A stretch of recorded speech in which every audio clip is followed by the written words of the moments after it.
distracting with the computer back there? Does it matter? No. Oh no, it's cool. It's all good. That CD collection is impressive, though, man. And then all those magazines up there, those are like all, Guitar with the Practicing Musicians going back to 1983 or 4 or whatever. Nice. Yeah, somebody gave me like a huge box full of like guitar player magazines one time. Uh-huh. Like they left it on their doorstep, and they're like, "You can have this." So, hey, this is Johnny Bean. Hey, we are live. 3:17 p.m. West Coast, 6:17 p.m. East Coast, March 23rd, 2016. And we got David Nesdahl. Hey guys, how we doing? Today we got a special guest with us, Andy Aledort, editor of Guitar World magazine and guitar player from Dickie Betts and Great Southern, and a whole bunch of stuff. Just wait and see. We're going to talk about him, and you guys are going to love him. Today we're going to start talking about Jimi Hendrix's iconic guitars. We're going to get into a little bit about what Andy does and what he's been doing. And there'll, of course, be a little bit of Van Halen talk in there as well. So, Andy, how you doing? Yes, sir. I'm good. Nice to be here with you guys in the virtual world. Yeah. It's amazing that we can do this. I mean, you guys are the total opposite ends of the planet from me. Me and Dave are so far. I mean, the amount of technology needed for us to be able to communicate like this is like a Dixie cup and some string. But that's right. Andy lives probably about, I would say, the equivalent of 3 or 4 New York City blocks away from each other. Something like that, yeah. Yeah. But Santa Cruz is a little further. Yeah, just a little bit. Yeah, it's still light out here. Is it light where you guys are? It is Oh, light. it's light. Yeah, it's light here. See out the window. You see out the window there. Yeah. It's light. Sun's starting to go down now. Just barely. Cool. Yeah, well, it's great to meet you, Andy. Like I was telling you off camera, I've been a fan of your work for many, many years. Well, thank you, man. I appreciate that. You're welcome, man. Yeah, it's great. It's great to. Thanks to Dave for introducing us and getting to be able to talk to you and learn about you and what you do. Alrighty. So, what's a good question, Dave? So let's get down to brass tacks. Let's talk a little bit about Band of Gypsy Returns, and Okay. And then we can get into talking about Jimi Hendrix and his most iconic guitars, and what Jimmy means to you, what he's done for you in your playing, and what he. Jimi Hendrix? Yeah. Well, I mean, that's a perfect place to start because, Hendrix is my favorite musician. If I had to pick, it's a good thing we don't have to pick one guy, but if I did, I was 11 years old when Our Experience came out, and I'll never forget the first day that I heard the album, and I heard the first song on the album, Purple Haze, and it sounded like the room was spinning, and it was like listening to the future or something. It was unlike anything else, and I, was very up on the Beatles and what was going on in music at the time. I was already a big music fan. I was already a Cream fan, in fact, because Disraeli Gears was out already, I believe. But there was just something about Hendrix that was so different and really incredible. And it really was when Electric Ladyland came out that it just sort of hit me. I was 13 by then, that this music was just like transcendent, It was the song Gypsy Eyes from Electric Ladyland. It was just, still, it's just the feeling in that music and what it creates for me is just an unbelievable thing, So that made me a huge Hendrix fan. And first band I ever had, we were very dedicated to Hendrix. just a trio, guitar, bass, and drums. And without exaggerating, we probably did like 30 Hendrix songs, and then we did, some other stuff like Mountain and Johnny Winter and uh, oh geez, some Deep Purple and anything with complicated guitar. We even played some Obviously orchestra, and but I mean, we would play songs like "Look Over Yonder," and people would say, like, what is that?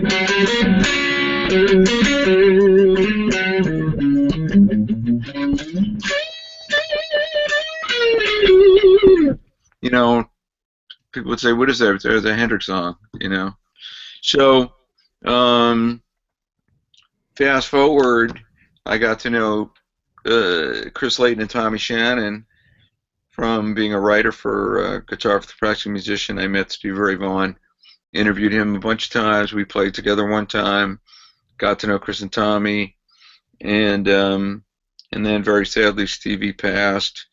So I stayed in touch with Chris and Tommy, and then in 1999 I started to do some playing with them, and was invited to play in 2000 at the Rock and Roll Hall of Fame for the release of the Jimi Hendrix Experience Purple box set, the 4 CD box set.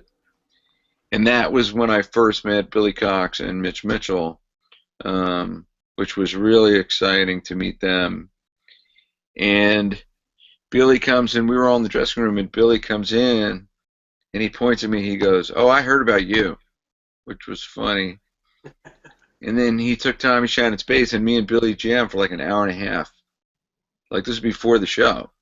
We played like everything, it was the coolest thing. And then I went out to play with Chris and Tommy and Malford Milliken singing. And we played 4 songs, and we were going to keep playing, and it was a great experience. Jimi Hendrix's father, Al, was standing like 10 feet away, and I was singing "I Don't Live Today" while I was looking at Hendrix's father. That was crazy, like, it was just the craziest feeling, And then I turned around, and when I turned back, I saw Mitch Mitchell sitting down at the drums and Billy Cox putting on the bass. And Billy came over and he says, "Let's play Voodoo Child." And that was just, I can't even describe, what that was like. And then shortly thereafter, there were other events that involved Buddy Miles, too. And all this led up to being asked to, number one, go to Japan with Mitch and Billy, play at the Mount Fuji Rock Festival, and also to record with Buddy Miles and Billy Cox when we did a record called Band of Gypsies Returns. And we did Machine Gun on that, and we did Power Soul. So all really amazing experiences. When you meet your idols and get to play with them, it's like the greatest blessing ever. You can't believe it. Mm-hmm. Yeah, that's amazing. Can't even put that in words. No, it was really a blessing, especially to get to know Mitch and hang out with Mitch, who was a fascinating guy and a really great guy. So, I really treasure the time spent with him, Yeah. Yeah, that's crazy. So let's go back a little bit and talk a little bit about Hendrix's guitars and his sound and where did it start? What can you tell us about that? Maybe his iconic gear. Well, I mean, Jimmy definitely, it seemed, for quite a long time, was not picky, about guitars or amps, very much at all. I mean, he wanted to use Marshalls. He knew that, and in those days, they were brand new amps, so it wasn't like it was a big deal. I did read that he specified that he liked 6550 power tubes over EL34s, which is interesting that he would have been aware of that and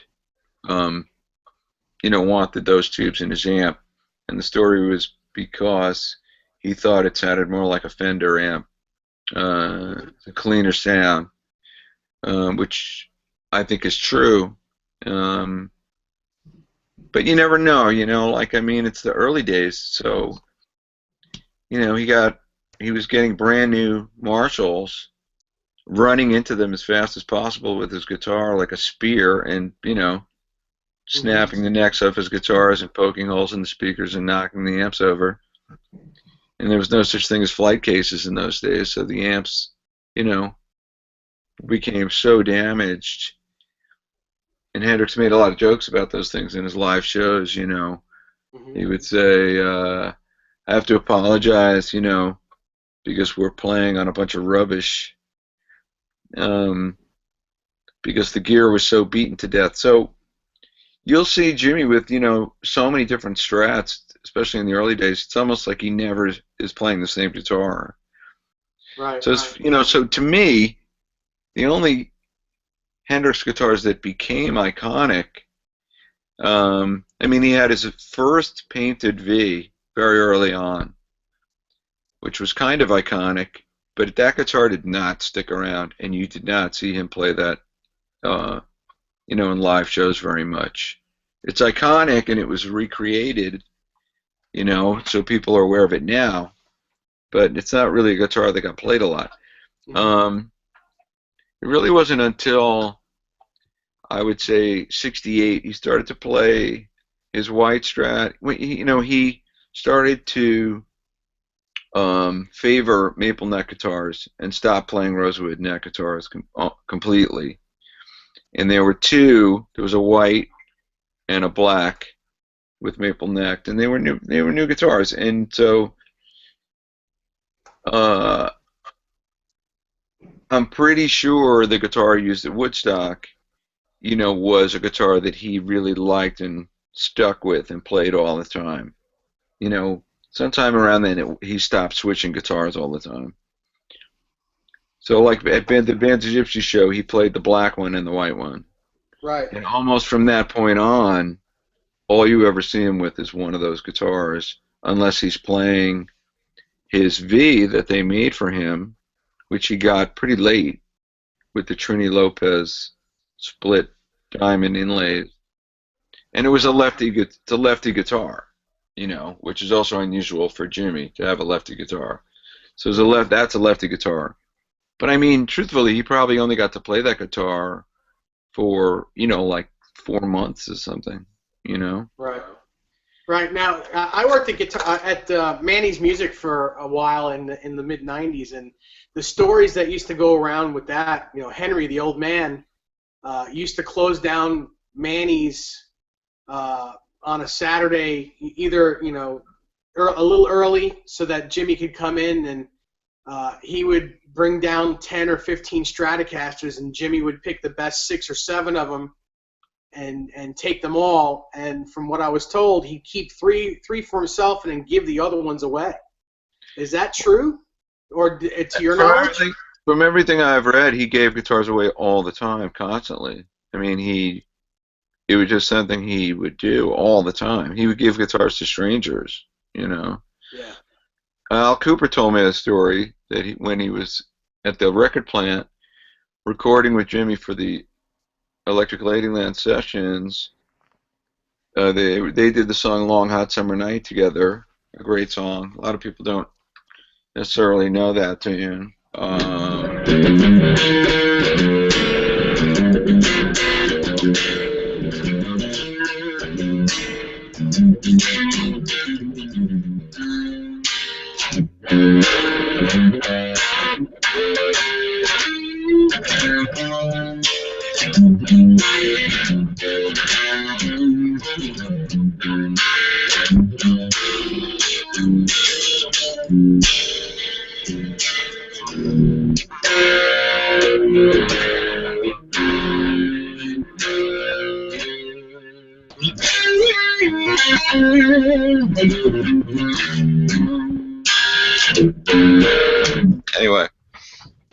That's a Wow. song. That's a song that I like. That sounds great, Cool. man. That's awesome. Just one But anyway, second. so Al picked up a guitar, and Hendrix said to him, "Do you like it?" And Al said, "No, it stinks because it's set up for a lefty. What am I? I can't do anything with it." So Jimmy said, "Well, take it and you know set it up for a righty." And Al said, "No, no, I'm not going to take your guitar." And he said, Jimmy kept insisting, like, "No, take it, take it." And I was like, "No, I'm not going to take your guitar, you know." And he said, so he went back to his hotel room, and in the morning there was a knock at the door, and it was the guitar being delivered. Wow, So that's cool. that is a cool story, you know. Jimmy was like, "No, you can have it." Yeah. Oh, that's so cool. Andy, we have a friend of ours that would like to join us on this hangout and maybe ask you a question too. His name is Alan Garber, and he's a really cool guy and a great guitar player, and he's also a fan of yours. Do you mind that he comes in and joins us? No, it'd be great. Okay, Johnny, send the invite. Okay, I just did. Yeah, and Alan, he knows a lot about Clapton, Hendrix, Who is all this that Clapton you're mentioning? stuff. Who? All right, I sent the invite, Alan. I think, Yeah, you did. I saw it come up. unless I knew two different Alan Garbers. That's the fun So- thing about this is you can send an invite and it could be the wrong person, and then they pop in, they're like, yes. Oh, I There see he it. is. Oh, there it is. Alan. Hey, what's up? I see you. Yo. Hey, fantastic to be here with Andy. You'd be hard pressed to find somebody that's worked harder at guitar and guitar based music for the last several decades. Fantastic. Thank you for allowing me to be in on the hangout. It's great to Thanks, be here man. with you. I appreciate that so much. Thank you.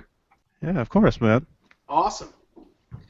Yeah. Well, I didn't want to interrupt Andy. I've got a million questions for him, but I saw a little bit of you talking about the Hendrix material and great Hendrix stories, but No, please fire away. oh well, I'll start off with one question about you do and have done a lot of work on transcribing, and it's something that I think I worked really hard on my whole life, and it's something that's paid a lot of dividends for me.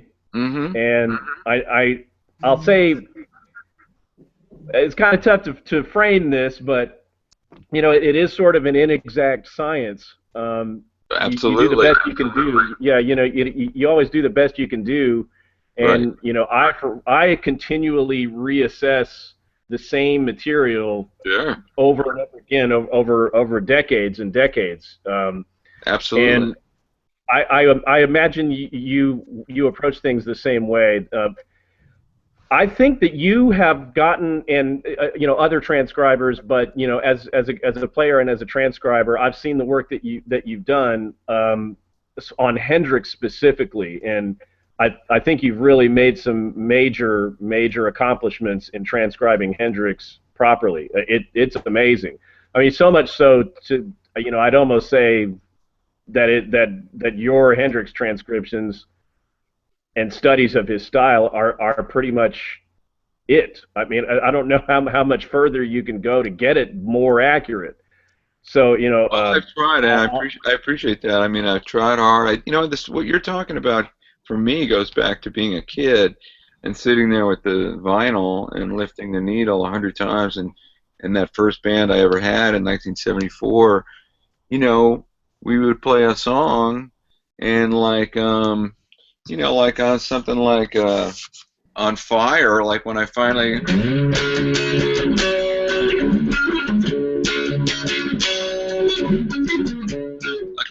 figured that out the right way. I didn't know what this was.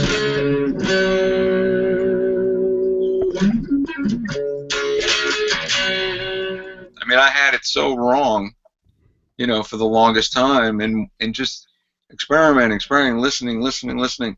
And this is what I tell people, about. It's all part of ear training. You want to train your ear, you watch guitar players, sounds, your vocabulary gets bigger. So then you recognize things faster. We all know what that's like. We've all experienced that. And then you say, oh, that's just that thing, you know.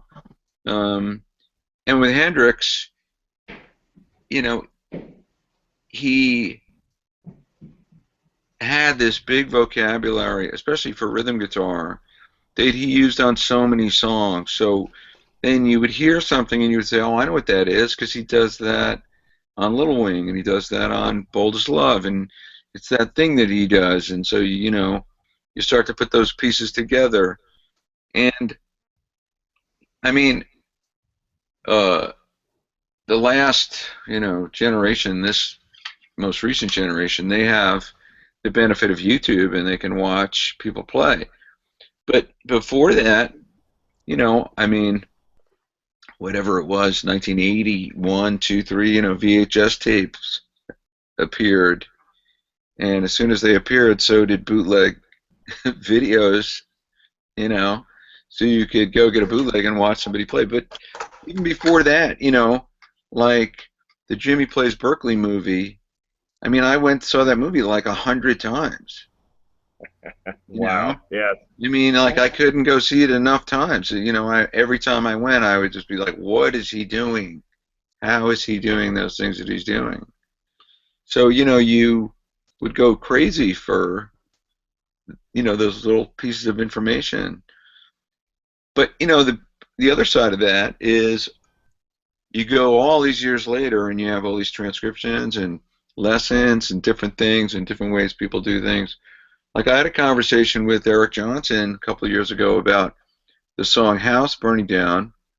Had the same conversation with John Frusciante.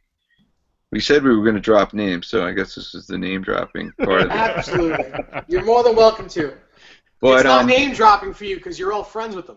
Well, you know, I know they're they're in the other room right now. Eric and Frusciante having some bean dip right now. But anyway, we were talking about whatchamacallit, House Burning Down. Oh,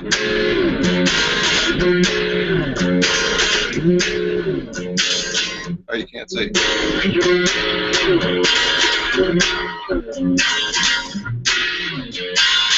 Like this chord. Or is it this? It's that, sorry. Like, this chord is a crazy chord. And so, like with Frusciante, it just came up in a conversation, and we both had guitars, and he was like, holy shit, like, he said, I never would have thought of playing it that way. Like, he had his own way of doing it. And he goes, that sounds good, though. Like, I like that. I'm going to do it that way. Yeah. So, you know, and I just saw a video, maybe you guys saw it, of Dweezil Zappa talking about being on the Hendrix tour right now and talking about playing Freedom and wanting to squeeze in all those guitar parts into one part. And it's really tough because the stuff that he was saying that he picked was different stuff than what I would pick and what I have picked in playing the song with those guys. You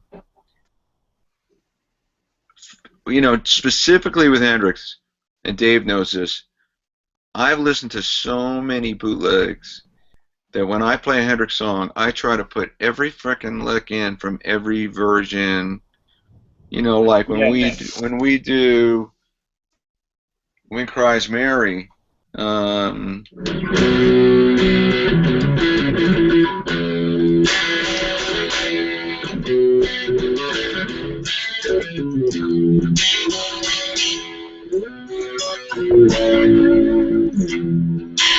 then there was one live version where he went.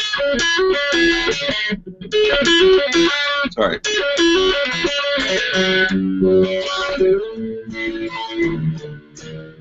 So this. I was like, what the fuck is that? Like, holy shit. You know? Yeah. So now, I mean, you know, Jimmy got to play that song for 4 years. I've been playing that song for 54 years. Yeah.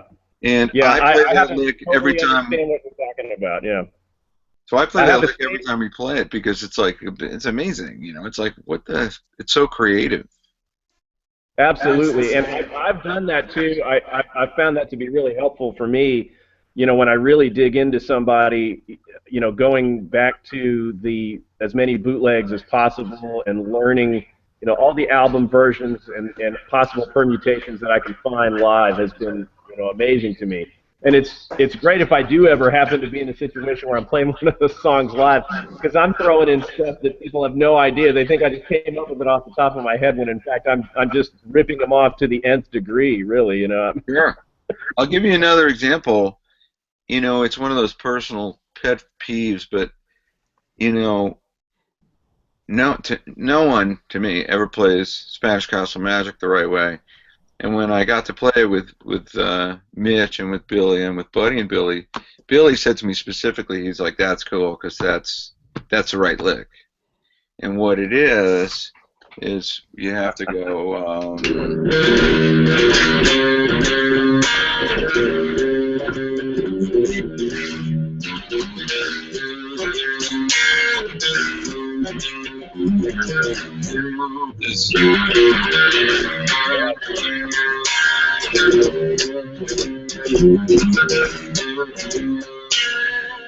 Because everybody just goes.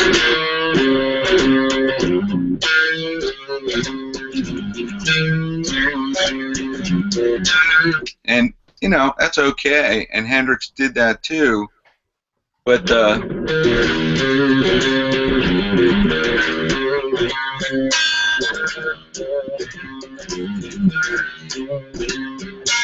I mean, that's just so badass, it's ridiculous, right? Yeah. Yeah. Oh yes.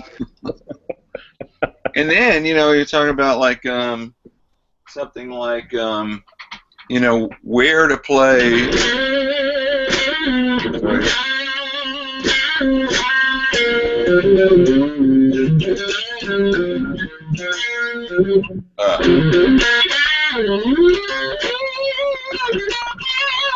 So if you're going to start here,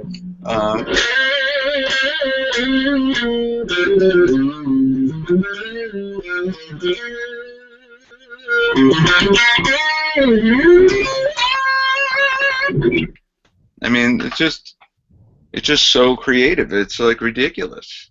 What a I way would to never start a have thought guitar to. song. That's crazy. Yeah, it's amazing. Yeah. It's great I stuff. would have never thought to put those notes together the way that was. Yeah, like when he goes, he goes.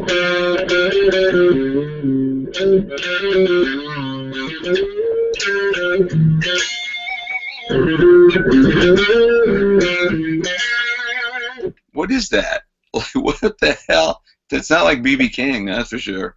You know Yeah. what it sounds like it could be. You know when you play a left-handed guitar, right-handed, and the You're right. You're right, the Dave. light strings are up on top. You're right. It sounds like maybe he did it that way.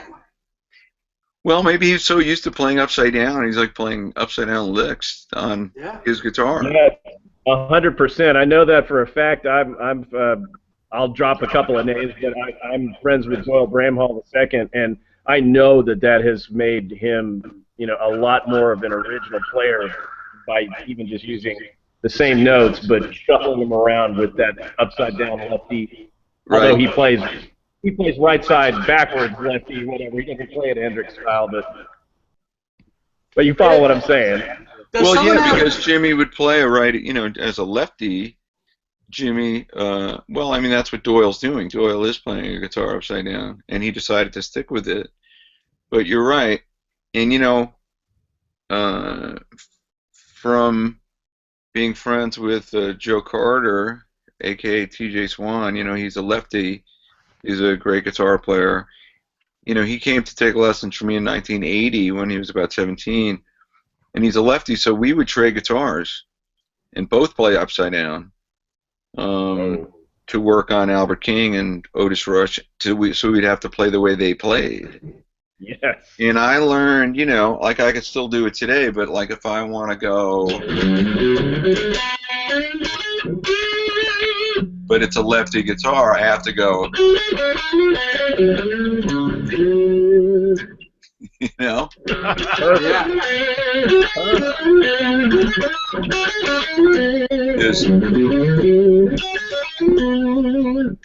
you know? So Yes.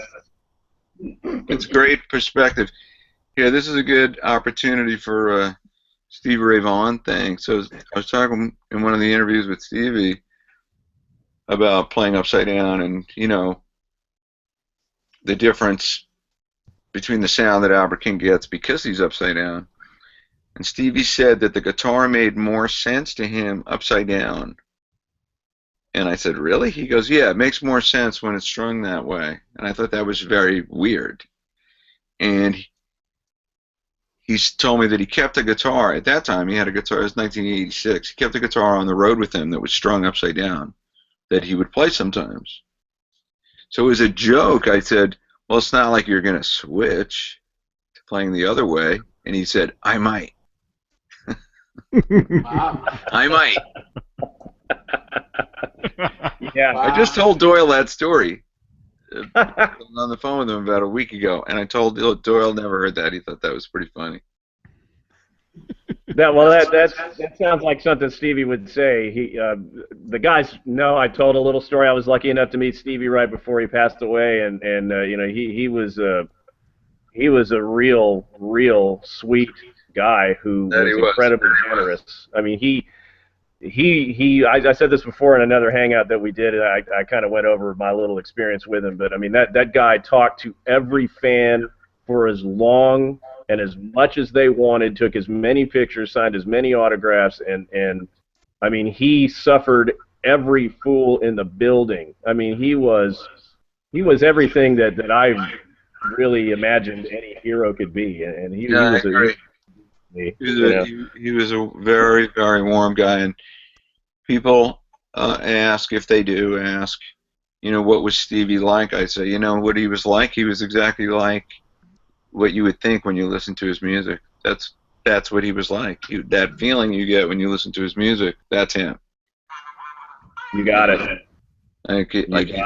He could be really intense, but he was really warm at the same time.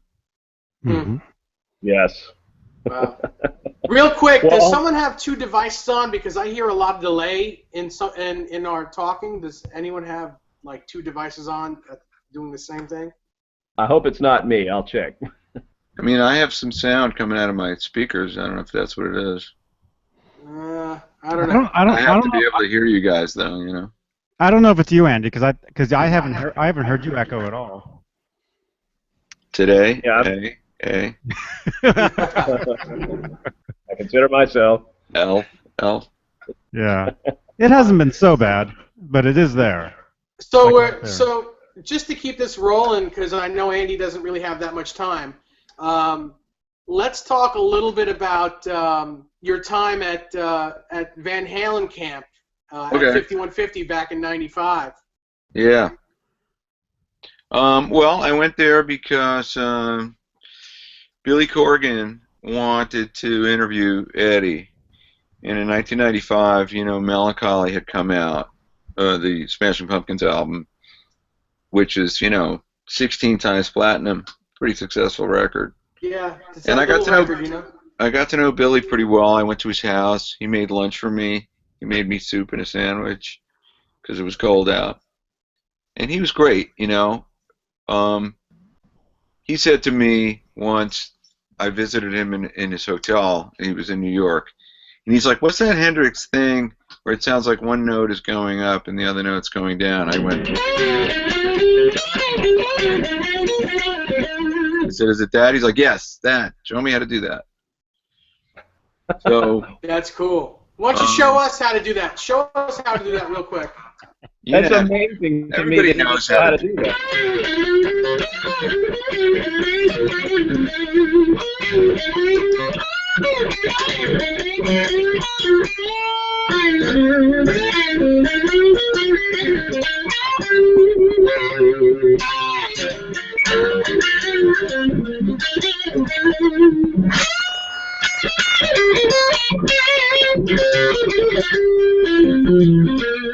All right, what song was that from, guys?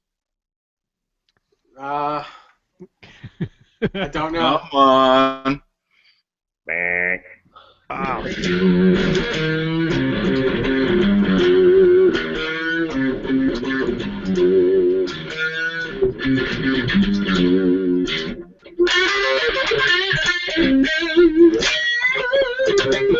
Ah.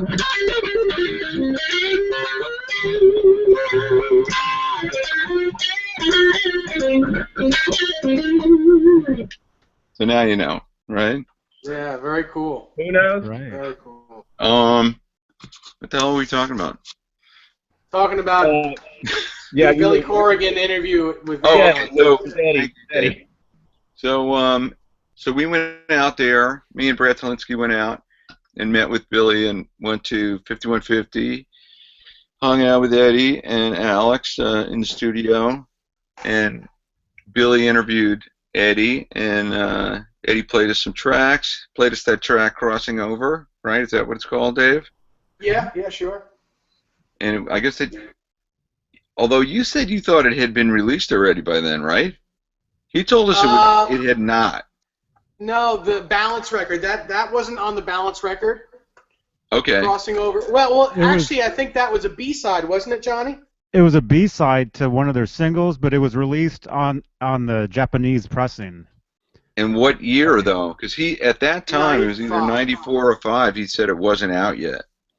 So you had to have been there late '94 because that record came out in '95. Okay. January of '95. I know. I told Dave the story. He played it so loud in the control room that, I mean, I had these earplugs and I didn't want anybody to see, so I like snuck them in. But he pushed the faders all the way up. It was beyond belief loud. Like, it was crazy loud. Like, not safe. Like, this is dangerous loud. Man. And I was thinking, well, he's deaf. He's got to be deaf. Like, this, nobody would ever listen to music this loud, you know? Like, it was nuts. So, I don't know whether he's deaf or not. Maybe he is. I don't know.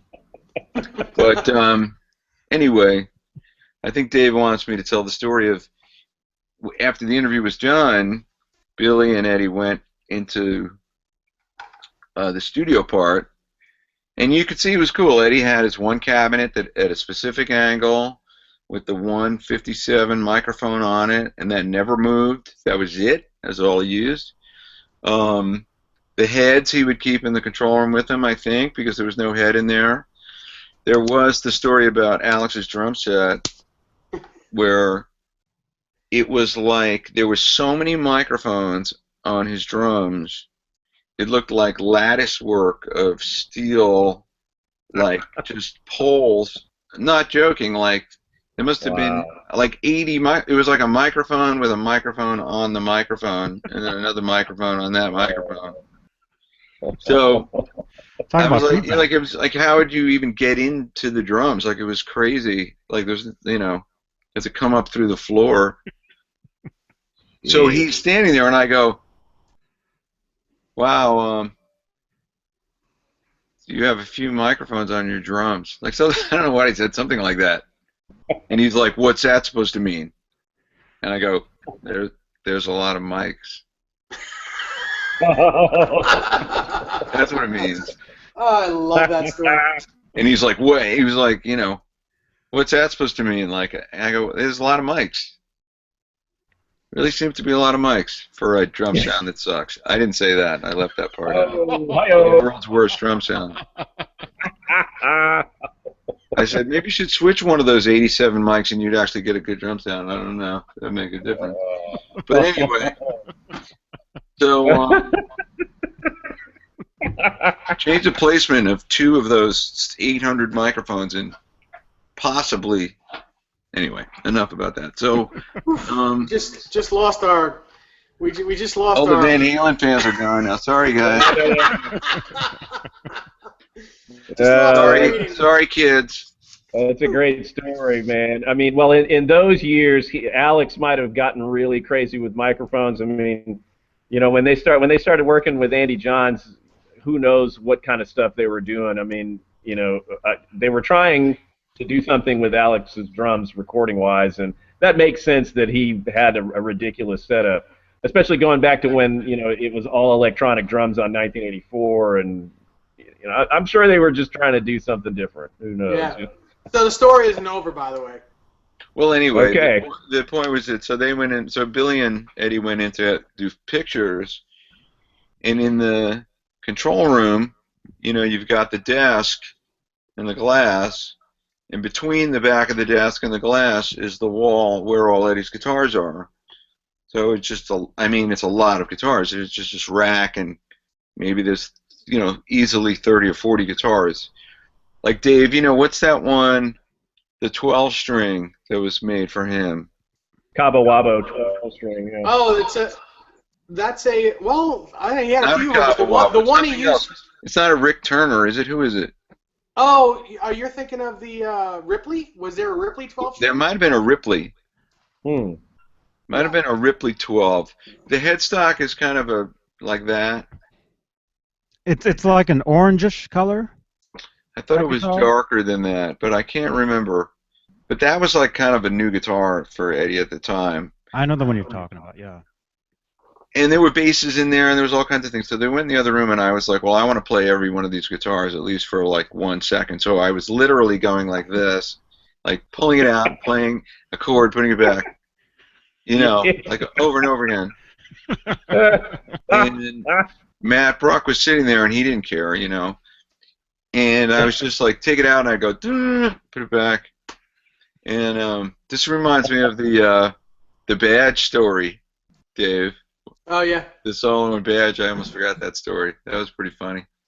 I had already pissed off Alex, and this is when I pissed off Eddie.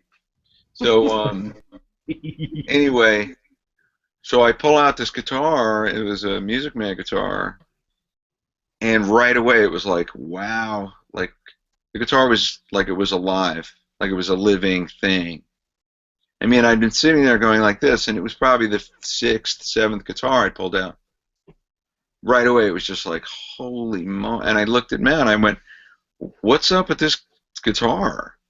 And he goes, well, that's the guitar. Like, that's the one. And it's the one that says 5150 on it. And he said that was his main guitar that he'd been playing for, I guess, 3 or 4 years at that point, all the time. Like, that was the guitar he used. Yeah. Pretty much for everything, unless he was going to, for some specific reason, use a different guitar. And it was very cool because the guitar, like I was saying to Dave the other day, that guitar probably was about 3 years old or 4 years old. It was not an old guitar. But I mean, it might as well have been like a 59 Les Paul or something. It felt unbelievable. It was like a living thing. And you could feel it. It was just a completely different, you just pick it up right away. It was like, holy smokes, this thing is. So that was neat. That was pretty fun. Yeah, that's a religious experience playing that guitar. That's like playing, well, maybe not for you, but that's like playing Stevie Ray's Number One, right? Well, I only got to play that guitar for like 1/100th of a second. I just picked it up and kind of went like that on it. But it was fun, I mean, I played Hendrix's Woodstock Strat. That has to be the winner. Wow. Because they brought that backstage to the Beacon on one of the Hendrix shows for Eric Johnson and Kenny Wayne Shepherd to use. And when the two guys from Seattle walked in with the guitar case and they put it down and then they opened it up the case, I made a joke. I said, this is like meeting one of the Beatles or something, like it was completely crazy. The guitar that literally launched 1,000,000 ships, Mm-hmm. Like, that's the Woodstock guitar. It's just so crazy. So I got to play it for a while, and then Eric was playing it, and I asked Eric, I said, what are you going to use it for? And I don't know if you guys know Eric Johnson. Eric is a very sweet guy, but he's very stoic. Like, he doesn't show much emotion. Very poker-faced. So, when they first came in and opened the case, he was just kind of going like, Yeah, wow, like just looking at it. And I asked him what he was going to use it for, and he said he was going to play Are You Experienced on it, and he wasn't sure what else. And I said, you know what you should do? And he said, what? I said, you should smash it. And he, like, barely smiled. Like, he was still looking at the guitar, and he, like, it was like a embarrassed smile, and he went, I think they would get mad at me. And then, of course, I was like, come on. You know, don't be a pussy. Just smash it. That's what Hendrix would have done. Anyway. Very funny. Very true. So that guitar, and then I played the Isle of Wight V. I got to play that too. Oh, wow. And it might have had the original strings on it because it had about 3 or 4 strings on it that were so rusty and ancient. It very well could have been the original strings because these strings were literally ancient and there was only 4 of them. Oh, no kidding. So who knows? The neck on that guitar was tremendous. One of the biggest necks I've ever felt on a guitar. It's interesting. On the V. Really fat neck on a V. Really fat, yeah. That's very odd. I've played a lot of them. They seem to be really skinny to me. They're never fat. I know. It was very unusual. It was a really big neck. So whether he asked for it that way, I mean, the other iconic guitar for Jimmy was the 3-pickup SG Les Paul, the white one. Mm-hmm. I think it was a 61. Yeah. And he would always use that for Red House. You know, he liked the ebony board Gibsons for Red House. It's kind of interesting. Not always, you know, but often. Right. You know, so I'm not sure why that was. The only other case I can think of is Dolly Dagger. He liked using the V for that. Maybe because of the 22 frets, because he would solo in B. You can't do it as well on 21 frets. Right. So, Alan, what guitar you got there? Well, you know, Andy mentioned the Woodstock Strat, and I just, for the hell of it, went and grabbed my very first guitar that belonged to my uncle, who passed away at age 21 in a drunk driving accident. Oh, God. And I got his record collection, and I got his guitar, and I got 2 of his amps, which are still my main amps to this day, a 65 Super Reverb and a Sears Silvertone 4810 amp, and this guitar. It is a 1968 Olympic White Strat. Wow. Oh, my God. Wow. Guitar. Still my main guitar to this day. How cool is that? By And the way, you, myself, and Andy both share that amp, that 65 Super Reverb. All 3 of us have it and use it. I can't believe I can't believe you're selling that guitar. What, are you out of your mind? Yeah, this is one of those take it to the grave, or you know, I have a 13-month-old daughter, and I hope she learns to play. I mean, Well, whether she learns to play or not, she's getting that guitar. We know that. So. Yeah, there you go. It's a great instrument, and you know, although you know there's differences to this guitar. I mean, it's Andy, you absolutely know that those CBS era Strats have their own sort of differences to the 50s and earlier 60s Strats, and you can hear it on Woodstock, especially. You hear all sort of the dead spots as you get up on the E string up here on the low, and kind of flappy, and you know it's really idiosyncratic. You know, like a lot of old great guitars. You know, and you know it's just a lovely instrument that served me really well. I didn't get into start buying a whole bunch of guitars until I got in my 20s. I pretty much stuck with this and maybe 1 or 2 others. But you know, it's a great guitar, and the association with Hendrix was a big deal too. Obviously, you know. I did want to say thank you. I did want to you know say something about as I kind of piggybacking on my other question was. You know, like I said, I really feel like you and some others, but primarily you, have really nailed virtually every possible Hendrix permutation, transcription-wise, and the guys know that I work really hard on transcribing some other things, and I really work very hard on transcribing a lot of Van Halen. Mm-hmm. And some things that I learned as I've grown up, I've always tried to get all the available transcriptions that would come out, whether it was something that you had worked on, or Wolf Marshall, or Brad McPhail, or any of the other guys that Right. contributed to the Cherry Lane Publishing official books, and the various, anytime there would be a new transcription come out, I'd get it and work with it, and listen to the record, put my own experience in with it, and I try to work really hard on that. And there were some licks that didn't really ever seem to get transcribed correctly. I don't want to throw you under the bus. No, there's some stuff that and I made a little video clip kind of explaining about it, but the solo that Clapton plays at the end of "Sitting on Top of the World" from Cream's Goodbye album, obviously, Andy, right? Yeah. Yeah. Well, there's some licks.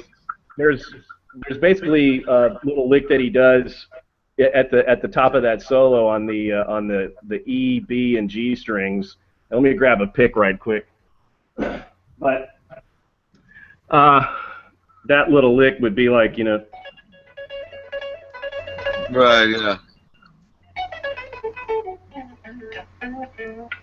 that lick. Well, Yeah. that part where that little part shows up in a million of Eddie's solos. Sure. And it's that almost every time that shows up in one of Eddie's solos, somebody mistranscribes it.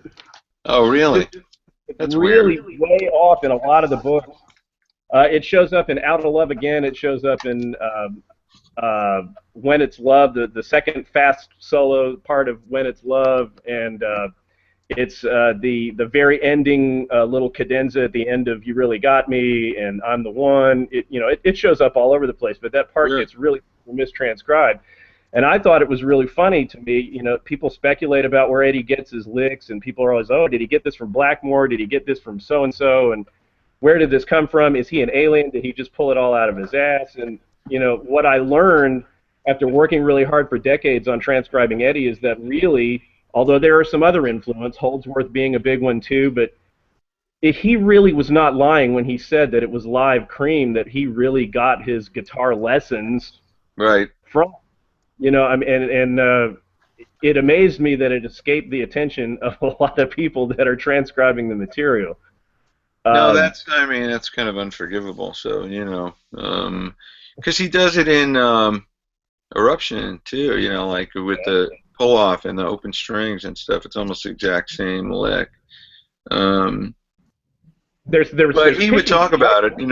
He always talked about that he wasn't really a Hendrix guy, but he really loved Clapton. He really studied Clapton stuff like crazy. I don't know if it's getting too dark in here, but it might help. I don't know. There you go. So, but well, that's what I kind of meant about transcribing being sort of an inexact science, because I understood partly the relationship between Clapton and Cream and Eddie, but I didn't get it until I really understood how to play that lick with the specific left-hand fingering and the specific right-hand picking directions, because even the picking directions show up in things that are not so obvious, like, say, the fast part of the Panama solo is exactly the same thing. right. That picking direction, which usually is a downstroke on the E string and then upstrokes on the B and to the G when you're going in that direction, that little picking pattern shows up even in the Ice Cream Man lick. It Right. shows up in licks from Girl Gone Bad that are really more Holdsworth-like, but it's that picking pattern sort of remain the same. Sure. And that was a huge breakthrough that me and a friend of mine who work on transcribing Van Halen a lot, we both have been working on it for decades, and it was something that we didn't get for decades. So, that was kind of just going to the point about the inexact science and the constant learning and the constant going back and trying to look at something again. Clearly, you've done this with so much material, and again, hats off for the Hendrix stuff. If someone doesn't know, you got to go to you to get the answer. I mean, that doesn't surprise me that Frusciante and Johnson would be like, the first call guy. How do I play this Hendrix bit? Well, Well, there's I mean, that came from just sitting around, but I can tell you that on some of the tours, um, there were guys that would ask me, they would say, what's the right way to play this thing? And that's cool that somebody who's famous and successful would rather, you know, would say, hey man, can you show me how to play this lick? I want to make sure I do it the right way. Um, Like a a Joe guy Perry that did thing with that, you. a guy that did that was Jerry Cantrell, with Spanish Castle Magic and with Manic Depression. Um, I mean, what can you say? It all comes down to personality. Jerry's a great guy. I don't know if any of you guys have met Jerry Cantrell. I mean, he's the best. He's like the greatest guy. He's most down to earth. He's got a great sense of humor, and I think he's great. I mean, I'm a big fan of Jerry, um, and that genuine quality that he has as a person comes through in the music. Alice in Chains music is like it's pretty direct. Hmm. Really. And he's just great, it was a pleasure to get to do that, sit with him and play. Hmm. Yeah, that's cool. Andy, is there anything you'd like to plug, like the True Fire stuff? Would you like to Well, sure. let anyone know about that stuff? Well, True Fire, I have something like 38 different videos I've done for True Fire. Um, and I also have a classroom, a virtual classroom, the True Fire classroom. It's called Modern Guitar Masterclass. So if you go on truefire.com and you look up classrooms, you'll find my classroom there. And what happens in the classroom is it's not, it's like Skype, but it's not in real time. So what happens is someone will send me a video of themselves playing with some questions about a song or whatever it might be, skills or anything. And then I shoot videos for them, specifically for them, lessons, and I'll also give them written material if they want. And if you sign up for the TrueFire Classroom, it gives you access to every single video in TrueFire's vault, which is over 25,000 videos. So it's kind of crazy. You will instantly have access to all of the Robin Ford and Larry Carlton and I mean everything. Dave Grissom has done 2 videos for them. Dweezil did a couple videos. Osnoy has a couple. I mean, it's kind of insane. The content, the quality content. Sonny Landreth, it's like nuts. Like that you can watch these videos by the world class players. So anyhow, and then I teach. I have students that I teach separately from that, in person or via Skype, and then the band plays out, in New York and Long Island and Westchester and Connecticut. So I encourage everybody to come see us play. Hmm. You guys should come and sit in. It's a little bit of a drive from Santa Cruz, but A little bit. Yeah, yeah. Haven't you, Dave? Haven't you two jammed together before? Yeah, yeah. Andy and I play very often. Actually, not lately, because I have some problems with my eyes and I have a tough time driving at night. But we have played quite a lot. It's oh, a hell lot yeah. of fun playing with Andy. Absolutely. Yeah, yeah. It's a good time. It's always a great time when you get to play with someone that's like you're here and he's here. It's great. It's always a learning experience, and Andy is, I got to say, probably the best host ever, because he puts you over so well that you end up playing better than you do, because he and his band really put you over well. And what I mean by that is if you're intermediate, you sound like a pro because the band is that good. Well, I mean, we want it to be a good time and fun and good musical experience all the time, Yeah. Now, Andy, are you involved with Satriani's summer camp this year in Glen Cove? Are you doing any of that? I know this is like Dave. Dave, you're like Johnny Carson with the blue cards. You have all the Listen, stuff. the only reason I'm bringing that up is Amazing. because Satriani has been talking about it on Facebook for like a month now, I and know. I've seen those Vi is clips. actually going to be a guest. I know it's great. Yeah, I'm gonna do the camp again. I did it last year in Cambria, California. This year it's on Long Island. Joe and Steve are from Long Island, so I think that's why Joe wanted to do it on Long Island. And it's at the Glen Cove Mansion. I think it's August 2nd. Hold on, I'll tell you exactly when it is. Um, it is, yes. Oh, it's the second week. So it starts on Monday, August 8th, and it goes that week through the Friday morning, August 12th, at the Glen Cove Mansion in Glen Cove on Long Island, which is like 1 minute from my house. It's kind of Yeah, ridiculous. same here. I live in Glen Cove, so it's right down the street.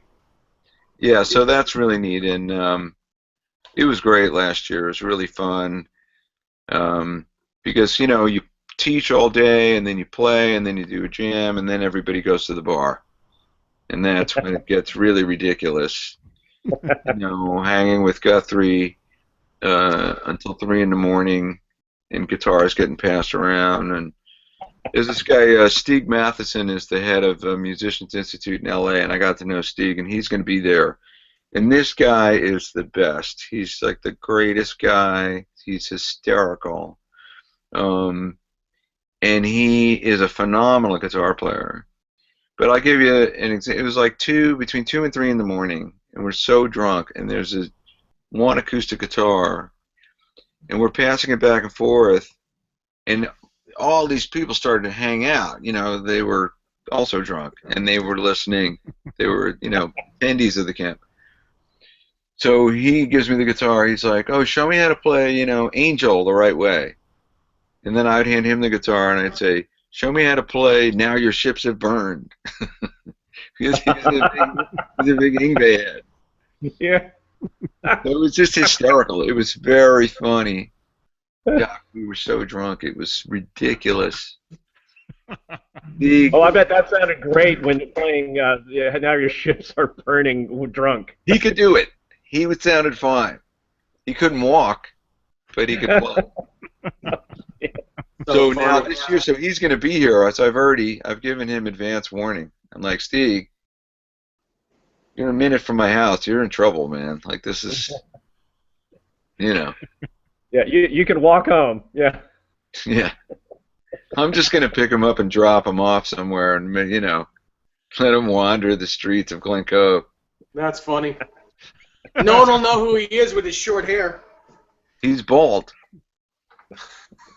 You can't have shorter hair than that. Yeah. So funny. So I think all of our questions have been answered. Alan, you have any more? Do you have anything else you'd like to ask Andy or talk to him about before we call it? Yeah, there's a whole bunch of questions, obviously, but I know Andy, you got a life. Let me ask you a big, giant, open-ended question that I'm sure a lot of your students ask you. When, or what prompted you? I don't know if you can remember the moment or if it was a collection of moments. When did you have the balls to decide that I'm going to do this for the rest of my life and this is how I'm going to make a living? When did that happen? I speak for a lot of people who have left before the dream happened. I just wasn't willing to commit to being nearly homeless or completely homeless. Like a lot of my friends in the music business have been for, they had to go through that fire, and you have to have this incredible moment of commitment. Do you recall what that was? And, can you expound on that a little bit? That's a big question, but what's Well, this your is take? what I would say. This is what I would say is, it's an interesting thing. But what really happened was in 1981, I had to get surgery on my left hand. I had a hand injury. And I didn't know how it was going to affect my playing. instead of just being super depressed while I was recovering from the surgery, I thought, well, there's so many other things you could work on to be a better musician.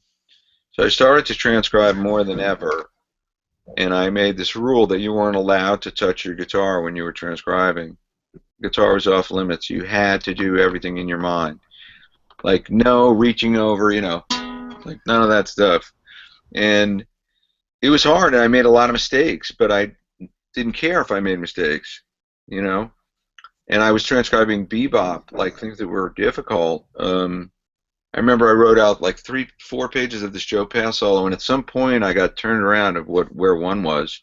So I wrote about 2.5 pages of wrong notes, which was fine. It was good to learn. I wanted my ear to improve. And that coincidentally was very shortly after that was when Guitar for the Practicing Musician started. So, I always played, but I went to college for art. I got a degree in art. And then I got out of college and I became a house painter because I needed to make money, do something. So, part of it is I always knew that I was going to have to do something to make money. Because I did try for a short period of time to just make it as a musician. And it was way too difficult and depressing because I started to resent the gigs because it just was souring everything. And I knew guys that were club date musicians that were making good money, but none of them enjoyed playing music for club dates. None of them liked going to play weddings and bar mitzvahs. And I didn't want music to become that. So that was, if there was a decision that was an important decision, that was one of them. I said, I don't want to be a club day musician, even though I know lots of guys that, they can afford a car and they can pay for an apartment, they're making good money doing this. It was so unappealing. I thought I'd rather paint houses, and listen to great music all day long and then play music at night. And then the music publishing thing came along. So, I just kept playing, but I had other things I did to, thank God, knock wood.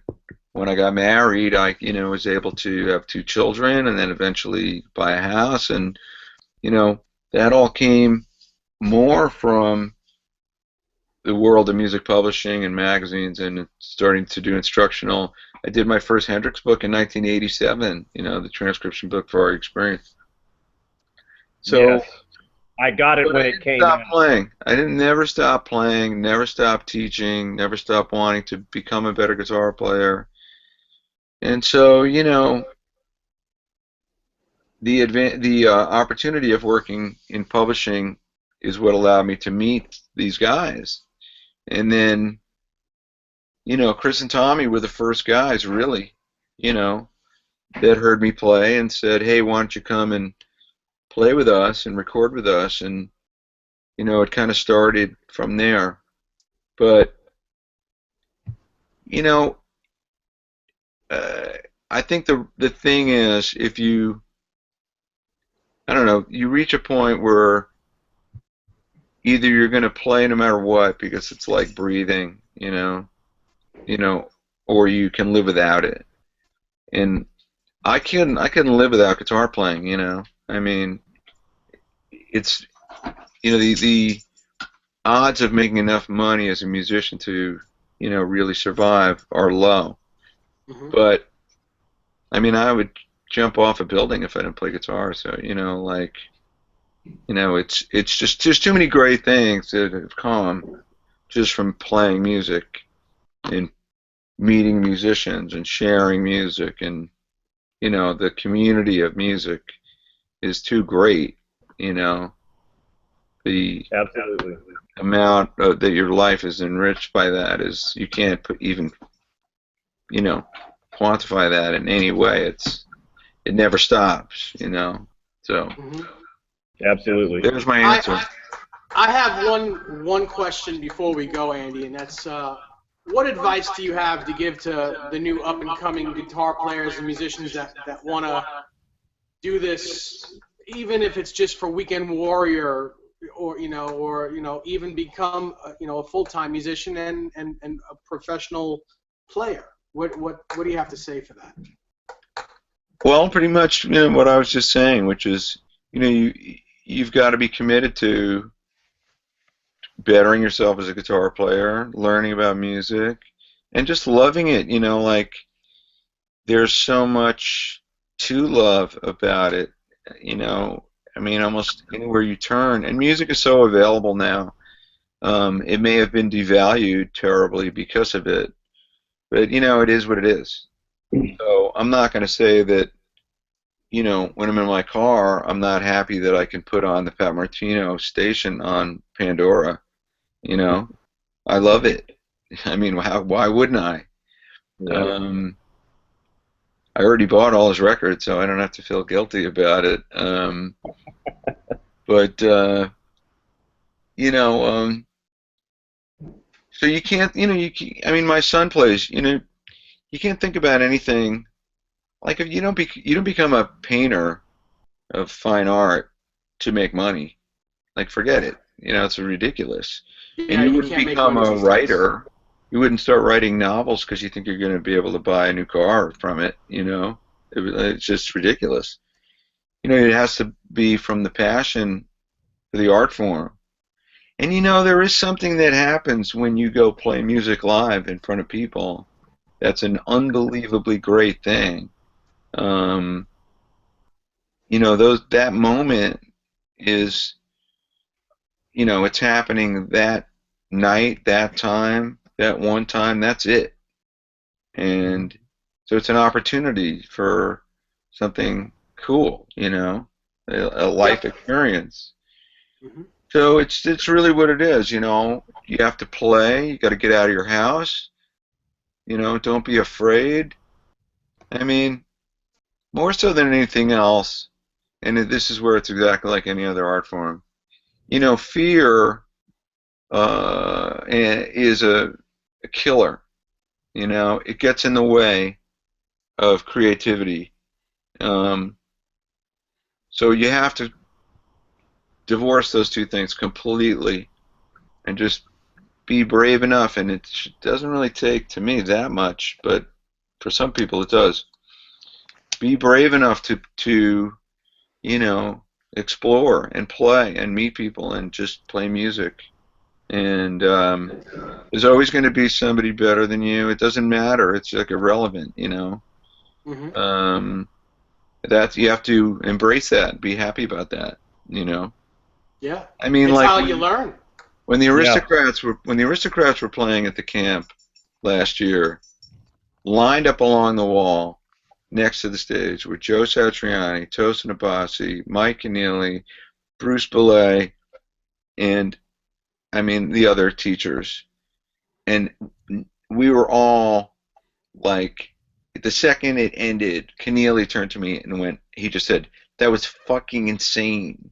Like, we were all so blown away, like, I mean, Joe was just had his eyes closed. He was like this the whole time. And he's a pretty good guitar player. So, you know, that's the thing.